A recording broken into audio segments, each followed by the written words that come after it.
Hello again, and for today, I am going to be diving into the Wuhan coronavirus crisis, or if you've seen the fucking news lately, the apparent lack of coverage of the Wuhan coronavirus.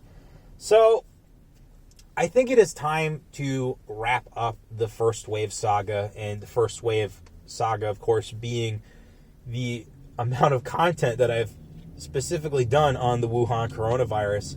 I think this would make either the fourth or the fifth video that I've specifically done. But the reason why I will get to why I think it's over for now is going to be stated later in the video. And if you've been watching the news, you know it's coming. So let's just get into some of the big ass problems facing this country in its relation to the Wuhan coronavirus. So, throughout this entire ordeal, I have noticed that people are really uncomfortable with dealing with their own mortality, especially if they were at risk. They were people who, if you were to say anything about sacrificing their freedom for the security of knowing that they'll live through the virus, they were really sensitive people. And if they felt that they were getting called out by people like us. So, you know, if you've experienced this online, you really know what I'm going to be talking about. However, if you don't, essentially, these are people, again, who have not been prepared to deal with the nature of their mortality, whether they're very old or very young. They just wanted to live through it to live through it. They didn't really want to have to deal with the fact that, you know, there might be no plan to save them from the Wuhan coronavirus if they're at risk. And, you know, to anyone out there, I would say that, unfortunately, death is the nature of our existence. We live and then we die, you know. And I don't mean to make light of it. I just really want to get this point across in that you should be ready for when your time comes. It doesn't mean live life to the fullest and fucking live like you're going to die tomorrow. It just means that be comfortable with the fact that there is nothing in your immediate power to extend your lifespan. You know, there's no fountain of youth that we have essentially discovered that will extend our lifespans. And, you know, with the nature of current technology, we're not going to live through a lot of different diseases anytime soon. I mean, there's been such a lack of progress in the actual medical field as compared to like maybe a decade ago that I really don't know what to say other than, you know, make sure if you're religious, pray to your God, make peace with your actions, and hopefully you will get into the heaven of your choosing. So the next point I want to really cover is something that I discovered through this National File article done by Patrick Howley, and it's essentially pointing out the series of weird connections between certain individuals that I would consider to be the key players in this crisis. You know, when they make a movie, this is the shit they're not going to cover. It's essentially a bunch of weird different connections. I believe one of them is a job secured for Dr. Fauci's daughter.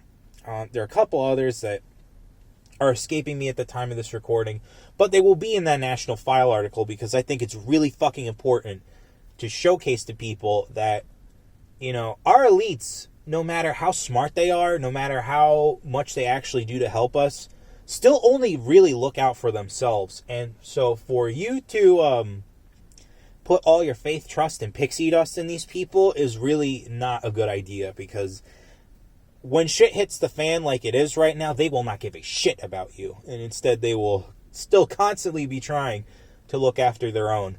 So I really want people to look into that article. Again, it will be in the sources section. It's really kind of disturbing shit. And the other thing I would say that also fucking ties into Dr. Guinea Fauci is his weird statement that still really fucking bugs me about how despite him saying we're never going to be able to shake hands again, it's just not on the table, this fucking guy was totally okay with saying shit like, oh yeah, hookup culture, fuck it, if you want to have that kind of sex, go ahead, my guy. And if you look into some of his patents, you'll see that he has a multitude of patents on in progress HIV treatment. So again, it shows that he will look out for himself no matter what, and to venerate this guy into some kind of fucking hero is, again, very foolish. It just shows how stupid our media is and how easily they can be played like a goddamn fiddle. But that's enough of the key players. I think everybody really knows all the facts of the key players, whether you're watching my channel or anyone else's. You've seen what the fuck has been going on, and it's real obvious. It's real blatant. So I'm going to move into my next point, which, of course, is the state of the great awfuling. Now, what is an awful? It's very simple. It's the affluent, white, female, liberal. But in my case, I'd rather say leftist. This is how the term came into existence. And the awful, as a group of femoids, has to be like the worst of the fucking worst of city-dwelling women. These are the people who are constantly voting blue no matter who. They are constantly voting against the real interests of underprivileged and underclassed people. And why do they do it? It's because they're vain and they're stupid. And the entire buying into of the flatten the curve and the wearing you're following what doctors do even when they're not totally sure of what they're supposed to be doing kind of mentality really did probably kill a bunch of people, like, on accident. Like, not that they were intentionally trying to, but the fact that these dumb fucking broads are following whatever doctors say to the letter and then get incredibly ass blasted when someone who is more than likely healthy enough to not get this fucking virus really shows that these people need to be crushed politically and spiritually, because they are not capable of handling power. And if they do, they will fuck up everything. And again, I will get to later why I think they already are trying to fuck up everything. But that I have to end on that because it's such a big point. So I'm moving on to my fourth point listed. And that old people really refuse to cede control to the younger generations. I was talking earlier about some of our elderly, and this does not really apply to them. It applies to the people who are not retired but are very old and are still trying to secure that bag. Your time was up, like, halfway through last decade. If you weren't already transitioning out of a position of power as an old person, well, you should start to consider that now, because essentially, what happens if you, the old person who is an elite, dies? Do you really think that the ship is going to run much longer without your fucking input? No, that's why you're still in a position of power, because you think that the younger people who don't know as much are completely incompetent and will run all of your hard work into the ground. And that's understandable, sure. But at some point, the younger generation, which is Generation X, Generation fucking apathy, has to take over in order for them to understand how you got to where you were. Everyone has to do the generational shuffle at some point. And for some reason, again, boomers, the fucking boomers, really are hesitant to let that happen. And I would love to know why. Every time I try to talk to a boomer, they get completely fucking mad and irritated and say that, oh, what balls you have to make fun of me? It's like, then why not just answer the question? Answer the question. So, yeah, again, that's more on our good old friends, the boomers. My fifth point and we're getting close to the end, so don't worry, folks. My fifth point is, if you've had to experience some of the unfortunate souls that are working at home, as the viral hashtag states, you must have endured some kind of great suffering in a past life, because holy fucking shit, is that not a way to live? You know, culturally, when people hate their job and they bring their problems home with them from work, it never really works out for that person. And they either have to suffer the consequences of their shitty job, or realize that, no, I can choose a better life, a better path for myself. Even if I don't make as much money, I will be more rewarded and fulfilled. And I swear I want to get to that commentary, because I think that's something that really does not compute with certain generations, specifically like the boomers and the Gen Xers. And I think it's because a lot of them gave up when they were younger, but not the time and place for that. The real issue is that there was a reason why we had offices. There's a reason why we have these workspaces to essentially travel to and go do some work and then come home. Okay? That separation of work and play is very important in human societies. It is what keeps us from being at each other's throats all day and having, a little space to yourself and valuing that time home with your family and your loved ones, or doing whatever the fuck you want to do when you're at home alone. And so, yeah, I really don't know what to say other than that. It's just, for me, myself, I've had to deal with people coming in and out of my house, and I really am not a fan, man. It's like, if you're going to stay home this entire time, you might as well just stay home rather than keep traveling, because at least that way everyone in the actual house that has to suffer through it can have a mutual understanding of where everyone is, rather than watching at least one person have the freedom to go back and forth and back and forth. Because that shit, again, it makes it look like this whole virus is a joke. So I'm going to move on to my sixth point. This is my penultimate point before the finale.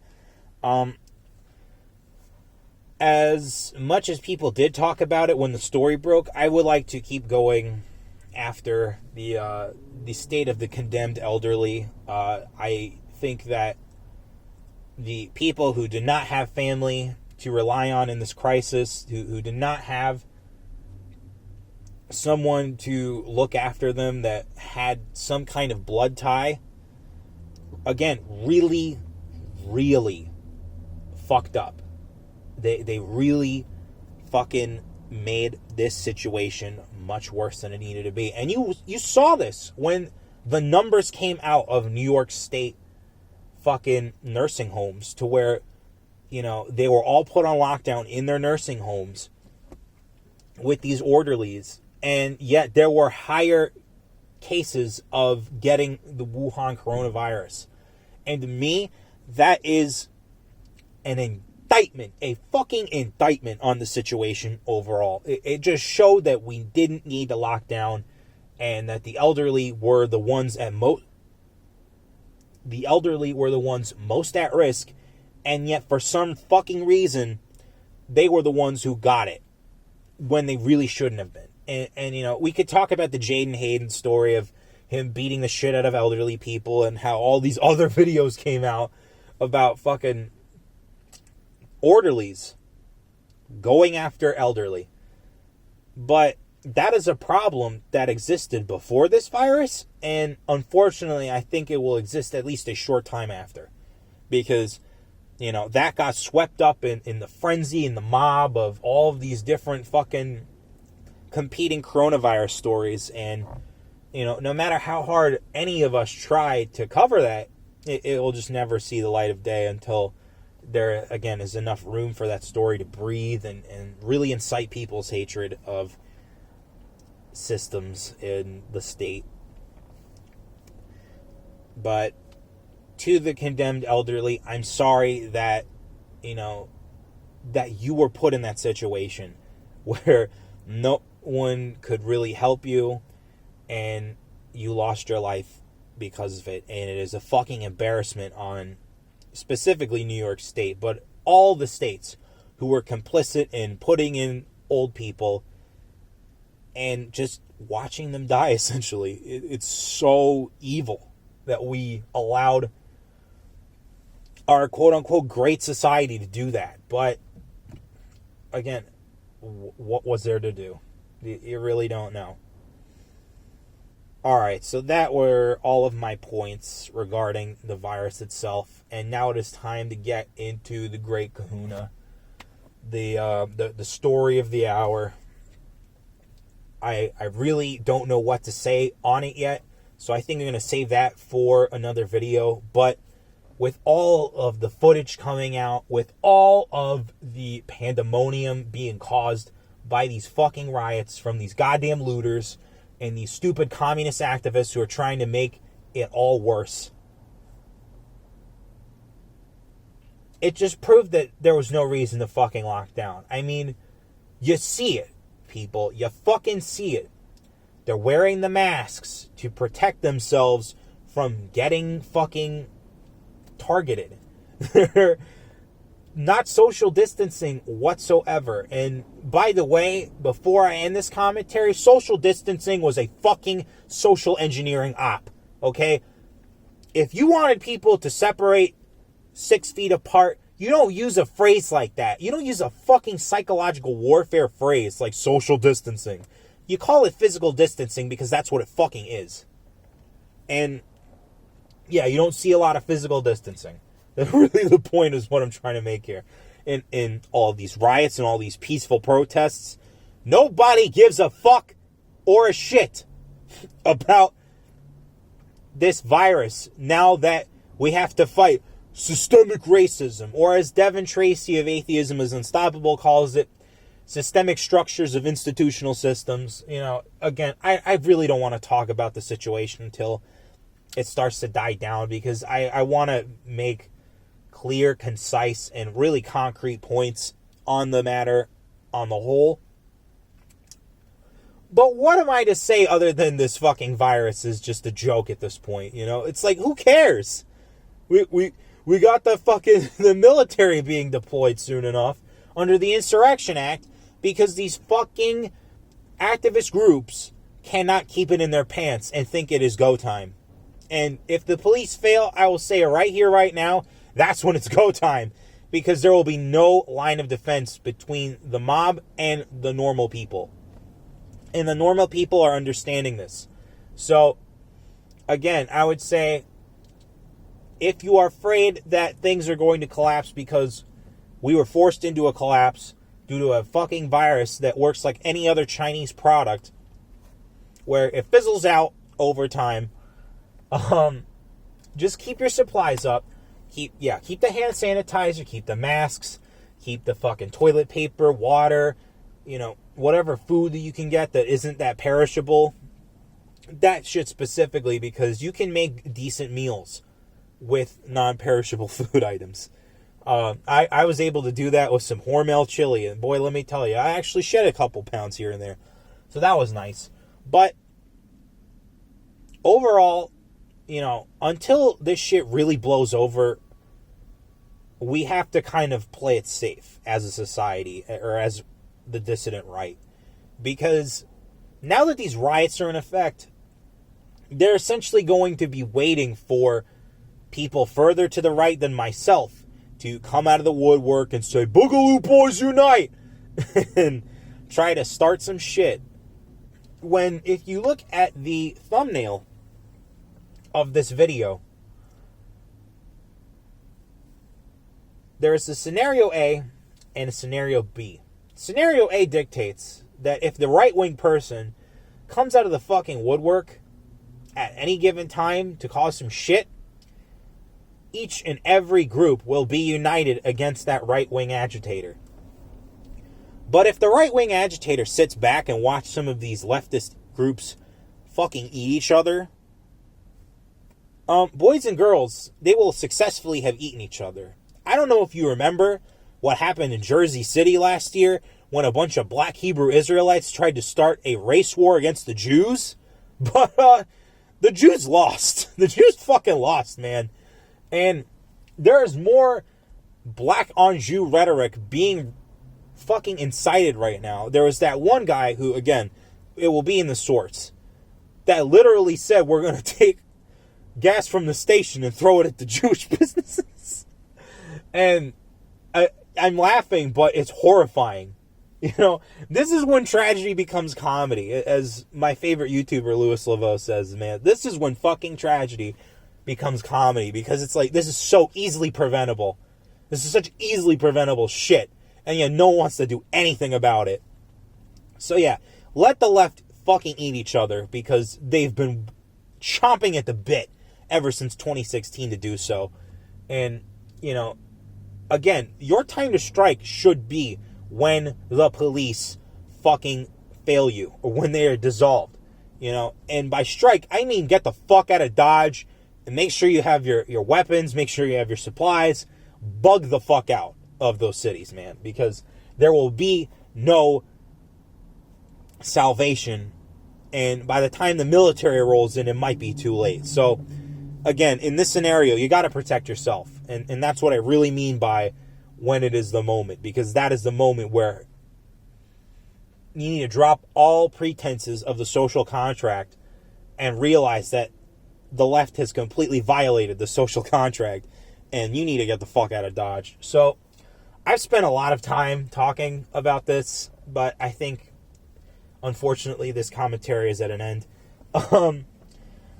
I am waiting to see if the second wave really happens. I'm doubtful right now, but as this year has proven, anything can fucking happen. You know, murder hornets could be the new carriers of the Wuhan coronavirus, and then the strain just evolves into some kind of murder weapon. And, yeah, we'll never be the same. So, again, what you can do listening to this commentary is just look out for yourself, look out for your family, look out for the people that fucking matter in your life. Make sure they're okay.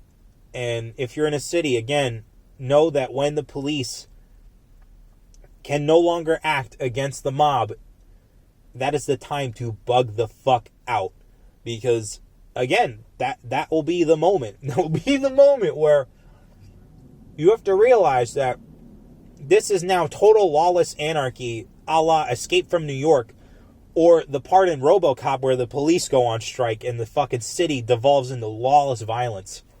So, again, know that moment and know it well, and know that that will be the end of your reality living in a city. So be aware, stay safe, protect yourself at all costs, because I don't want to lose any of you idiots. So, in conclusion, to all of the forces at work that locked down this country and caused all of this unnecessary agitation for a fucking virus that didn't deliver on its boogeyman-like promises, well, you better fucking tread lightly, because whatever happens next is not going to end well for you fucking elites.